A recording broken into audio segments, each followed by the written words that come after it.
ሰላም ሰላም፣ ጤና ይስጥልኝ። ዛሬ ስለ ስኬት ነው የምናወራው። አንድ ሰው ስኬታማ ለመሆን ካስፈለገው ምንድን ነው ማድረግ ያለበት የሚለውን ነገር እናያለን። በጣም ቤዚክ ነገሮች ስኬታማ ለመሆን የሚያስፈልጉ ነገሮች ናቸው። ከእነዚህ ውስጥ ውጤታማ ኮሚኒኬሽን ወይም ደግሞ ነገሮች የምናይበትን መንገድ ማስተካከል ያስፈልጋል። በህይወታችን ስኬታማ ለመሆን አንዳንዴ የተለያዩ ነገሮች በህይወት ውስጥ ሊያጋጥሙ ይችላሉ።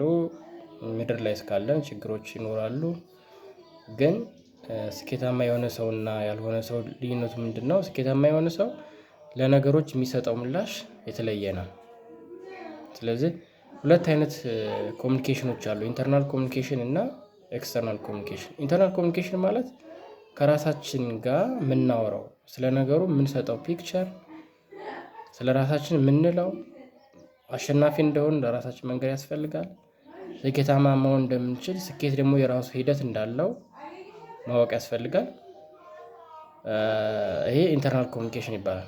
ኤክስተርናል ኮሚኒኬሽን ደግሞ ከሰዎች ጋር ስናወራ፣ ለምሳሌ እኔ ከእናንተ ጋር እያወራሁ ነው ያለሁት፣ ከአድማጮች ጋር ወይም ደግሞ ይሄን ቪዲዮ ከሚመለከቱ ሰዎች ጋር እያወራሁ ነው ያለሁት። ስለዚህ ከአድማጮች ወይም ከቪዲዮን ከሚመለከቱ ሰዎች ጋር ሳወራ የምጠቀመው ቃል ቶን ወይም የድምፅ ቅላጼ፣ ቦዲ ጀስቸር የአካል እንቅስቃሴ፣ የፊዚካል አክሽን ደግሞ ምንድነው በእጄ ወይም ደግሞ በፊቴ የማሳየው እንቅስቃሴ ማለት ነው። እነሱ ነገሮች ኤክስተርናል ኮሚኒኬሽን ይባላሉ። ስለዚህ አንድ ሰው ውጤታማ ለመሆን ካስፈልገው ሁለቱን ነገሮች አጣምሮ መያዝ አለበት ማለት ነው። ኢንተርናል ኮሚኒኬሽን ፕላስ ኤክስተርናል ኮሚኒኬሽን። ኢንተርናል ኮሚኒኬሽን እንዳልኳቸው ከራስ ጋር የሚደረጉ ኮሚኒኬሽኖች ናቸው። አንድ ሰው ለራሱ የሚሰጠው ፒክቸር፣ ለራሱ የሚሰጠው ቃል ምን አይነት መሆን አለበት ማለት ነው። ኤክስተርናል ደግሞ ከውጭ ያሉ ሰዎች ጋር የምናደርገው ማለት ነው። ስለዚህ የዛሬውን ቪዲዮ ስንዘጋው ሁለት አይነት ኮሚኒኬሽኖች እንዳሉ፣ ኢንተርናል እና ኤክስተርናል። እነዚህ ነገሮች ለስኬት ወሳኝ ነገሮች ናቸው።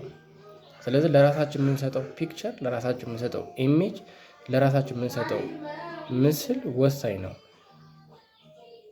እኔ ደሃ ነኝ ብሎ የሚያወራ ሰውዬ የጊዜ ሂደት ካልሆነ በቀር ደሃ የመሆኑ ነገር የተረጋገጠ ነው።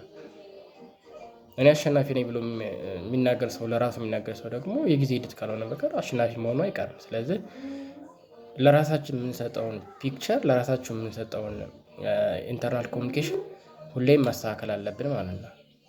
እንደዛ ሲሆን እያሸነፍን እንሄዳለን። አመሰግናለሁ። መልካም ቀን።